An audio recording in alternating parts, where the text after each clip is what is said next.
He's off to ride that carousel you told me about. Cock carousel. I understand now. They ride the cock carousel until the clock runs out. Disco Elysium is about grief, and humanity's inability to mourn well and move beyond its grief.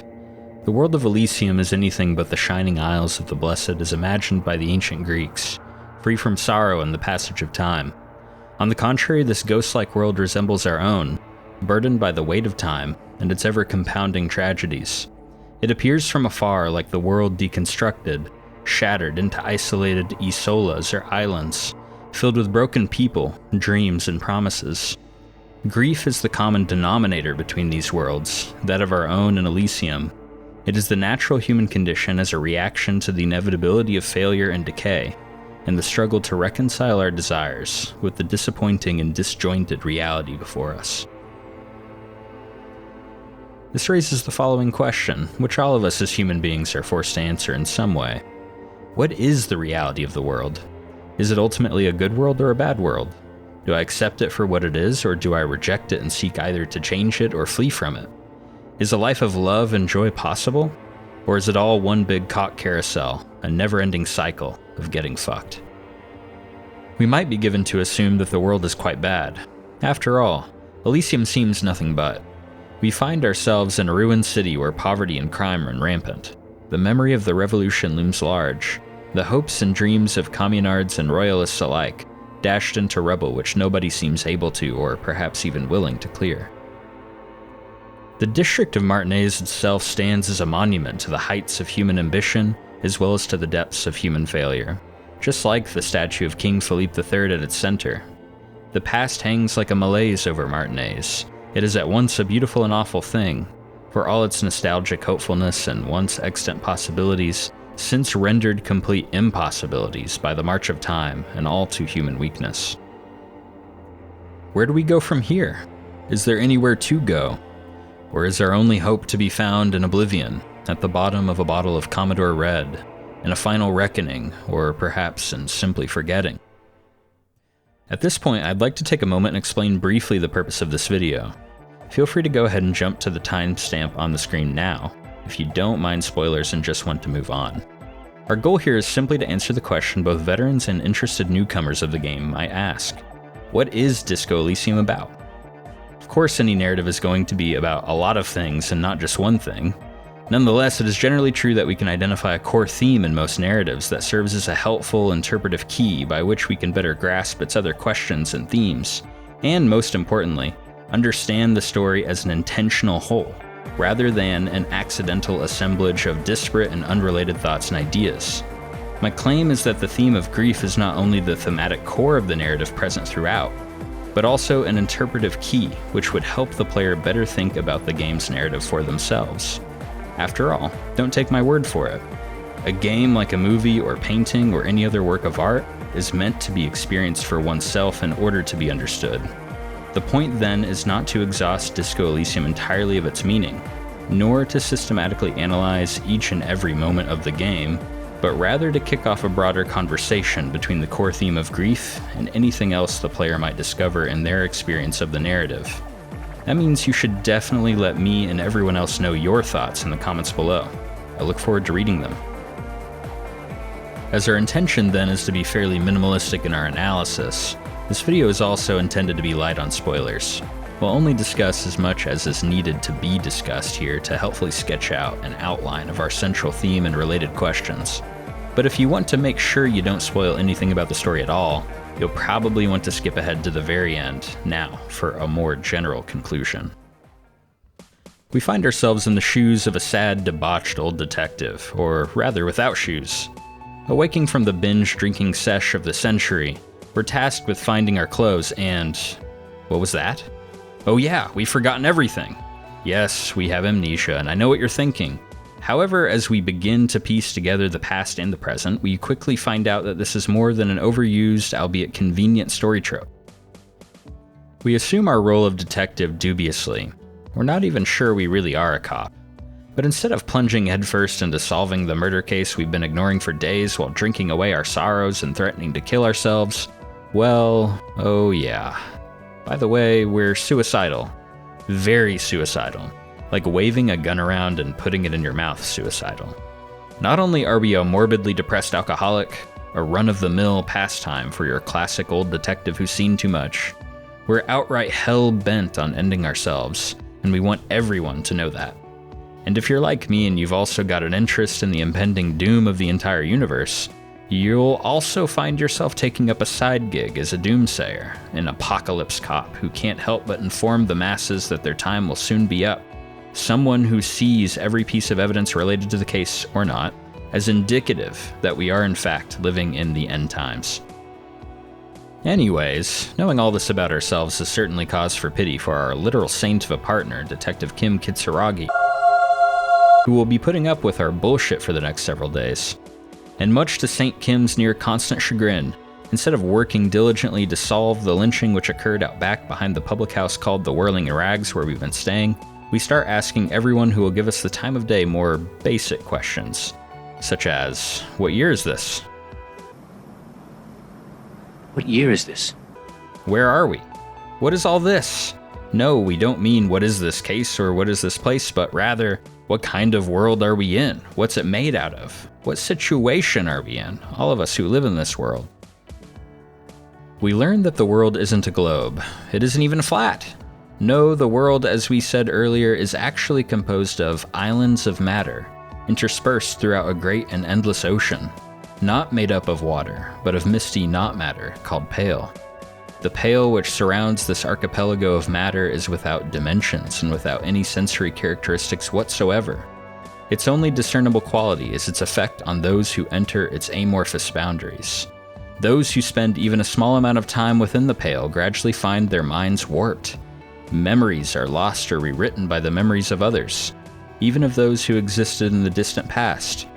It is for this reason that many anthroponeticists, those who study the pale, think that the pale itself is composed of memories. It is rarefied memory, rather than rarefied matter or antimatter, as we might be tempted to assume. Later we'll even hear that the pale is an entirely human phenomenon, generated solely from the very fact and activity of human existence. As strange as all this might sound, there is an analogy to be made here between the condition of Elysium and that of our own world. Just as the study of the pale, anthroponetics, holds that this pale is constantly expanding at an unknown rate, our physicists know that our own universe is likewise expanding. Both anthroponeticists and physicists alike thus are given to speculate that this expansion might be the eventual ruin of the world. Whether that happens in a big crunch, or in a great flood of the present with the all-consuming reality of the past, in all its nostalgic glory and horrifying tragedy. Our apocalyptic predictions were correct. This inevitable end of the world might even amount to a veritable cock carousel, an everlasting cycle of creation and destruction, the endless repetition of the same shit over and over again, all the grief and loss, forever too grave for the world to bear, always fated to freight us down back into non-existence before bobbing back up again, only to plunge us into despair once more, time after time, forever. This, of course, is about more than just fun facts about the world. It's about human life in the world, what it means and will mean, if anything. The pale is the embodiment of the threat of the human past, of our past, filled with grief and loss, and what it can and will do to us when it eventually washes over us.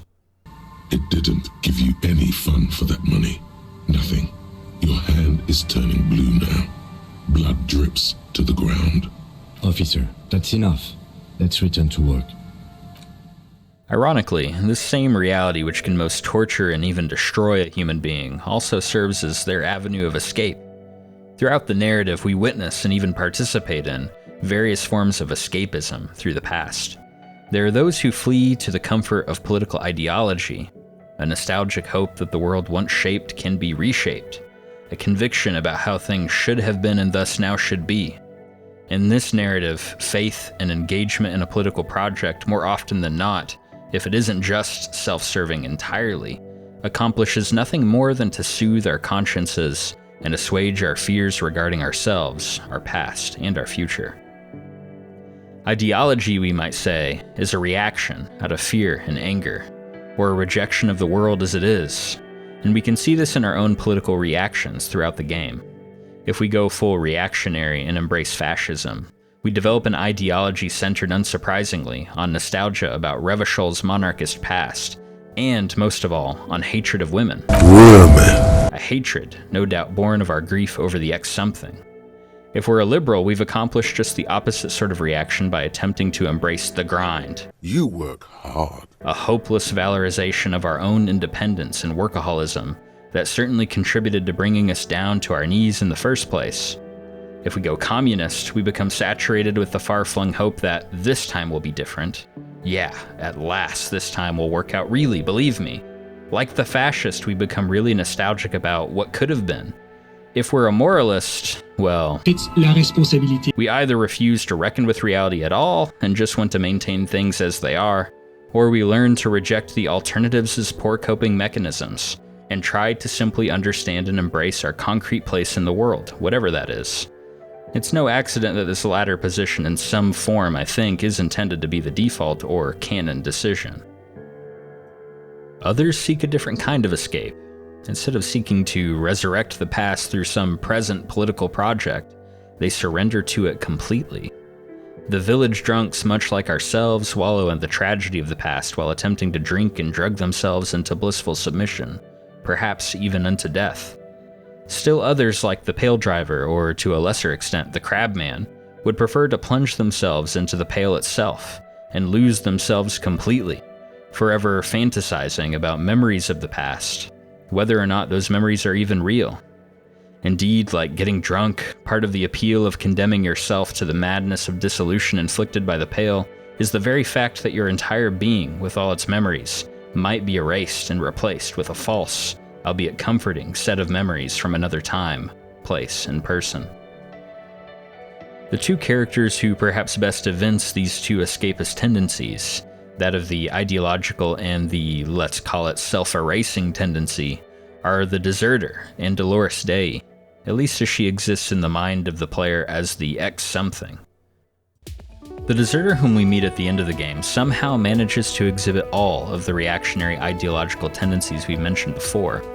As a Revolutionary-era commissar of the erstwhile failed state known as the Commune of Revachol, which once comprised Martinaise and the entirety of this Isola known as Onsolinda, our deserter, true to his name, booked it when an alliance of foreign powers from across the Pale known as the Coalition invaded Revachol and toppled the revolution.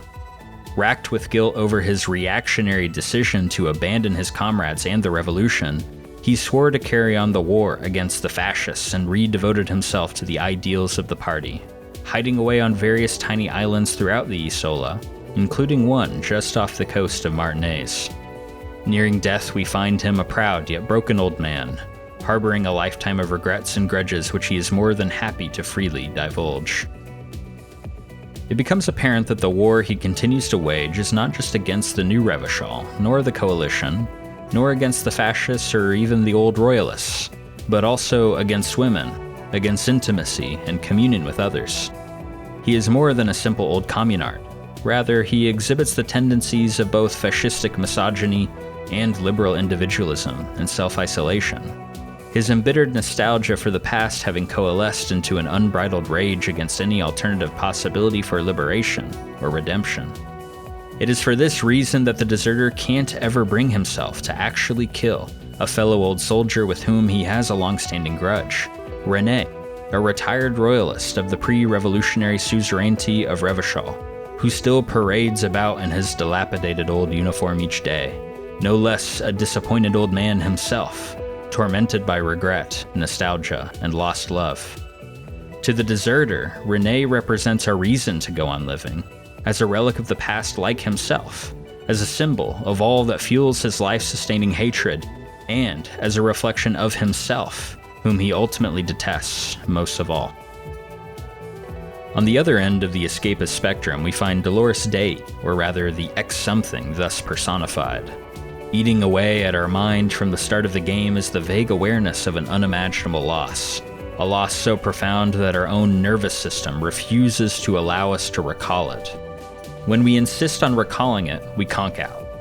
The only way we can even begin to come to grips with the life-shattering reality of this person is by likening her to the remote, forlorn, goddess-like figure of Dolores Day, a so-called innocent, someone like a saint or great figure of history whose life served as a turning point for all of humanity. Like Dolores Dei, our ex-something also had a reputation for coldness and cruelty, seemingly detached from the vicissitudes of human existence, and wholly preoccupied with some esoteric goal of human happiness and self-fulfillment. When we have our final reckoning with her in a dream and replay the end of our relationship over again, we find her, unlike ourselves, largely unperturbed and unmoved. Rather, she's moved on, and it wasn't so difficult for her either. These distressing confessions only get worse as she goes on to tell us about how much happier she is without us, how we all have a responsibility to ourselves to be happy, and how you are failing miserably in that responsibility, by implication, and even how she terminated our unborn child due to our poverty. In the ex-something a la Dolores Dei, we witness the fullness of absolute rejection of the past, of the self-erasing or self-annihilating tendency, the desire to see the slate wiped completely clean, and something entirely new or even nothing to take its place. To Dolores Dei, the past ceases to be a reality, since it, along with the self that occupied it, have been done away with entirely. It's only the new, never the old, which concerns her. Everything else has been, or will be, forgotten and erased. It's all gone. I have to go to the aerodrome. I have to leave Ravachol and you. And you have to be alone. In hell. Forever. We find ourselves and our all-too-human struggle with grief and loss as a microcosm of the broader cosmological reality of the Pale, the concretized past itself, and its threat to unmake the world and ourselves. This realization begins to answer the question of why we lost our memory in the first place. Grief. World-ending grief. Grief that drives one to drink. Grief that crescendos into actual contact with the Pale itself, with the past, and its actual capacity to erase memory and all that you are. We find ourselves then full circle and full cock carousel back to our original question. Where do we go from here? Should we seek to remember the shattering reality of what we have forgotten, or should it be consigned to oblivion? Ought we to consign also ourselves to oblivion, or should we go on living? Can we go on living if we do choose to remember? Or should we simply forget about such bourgeois questions and just get on with rebuilding communism? You're ready to start building communism again. The narrative does suggest to us at least the beginnings of an answer, one which we will only begin to sketch out here. Grief doesn't have the last word.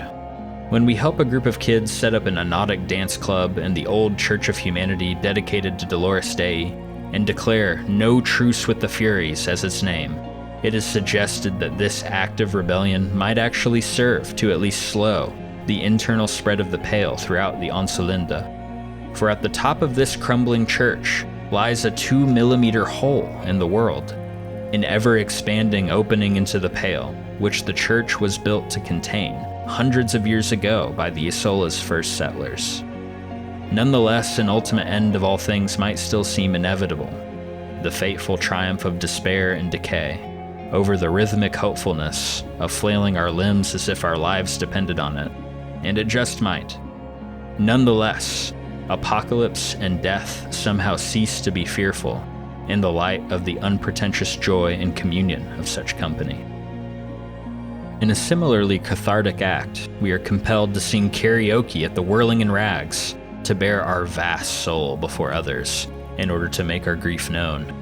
Supported by Saint Kim and our overly honest, mournful wailing about the smallest church in Saint-Saëns, we find ourselves perhaps a little bit better understood and a little less alone. These people wouldn't know a good performance if it beat them in the ass. Detective Dubois, it was downright tragic. Now, let's go. I mean it, he thinks. To him, being a cop in the RCM was truly expressed in that performance. Preventing the apocalyptic proliferation of grief becomes possible through cathartic mourning only in communion, and facing reality as it stands, alongside others, and not by withdrawing from it, whether into oneself or into ideology, or into the fantasy of the past itself. When we turn back towards reality, what do we find there? A wasteland of nothing? On the contrary, we find the long prophesied Onsolindic miracle, the unimaginable revelation of the ultimately benevolent and beautiful face of the world, and the voice of the Revacholière declaring, I need you, I love you. I need you. You can keep me on this earth. I love you. There is a place for us in this world, beings, cities, peoples who need us and love us. It's only in this mutual revelation and realization that living through grief can become possible, that there might be some place else to go other than the gloaming, which, however inevitable it might be, is inconsequential to one who has decided to embrace the face of an ultimately loving world.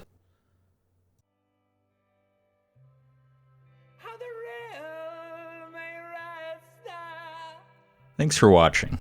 Hope it's been a fun cock carousel, or a ride. It certainly has been for me. This is my first video project, so it would mean a lot if you would let me know what you think down in the comments below. Also, please like and subscribe if you'd like to see more content like this in the future. I've got lots of other ideas of games to tackle, from Elden Ring to Pillars of Eternity to Baldur's Gate 3 and Persona 3, but I'd also love to hear from you all what you might be interested in seeing in the future. Well, this is Chicken Cock Carousel Chaser signing off. Take care. Oh, and I've left a couple of Easter eggs in the video too. Hint, it has something to do with my channel name and with a particular favorite game series of mine. Let us know if you figure it out. See y'all.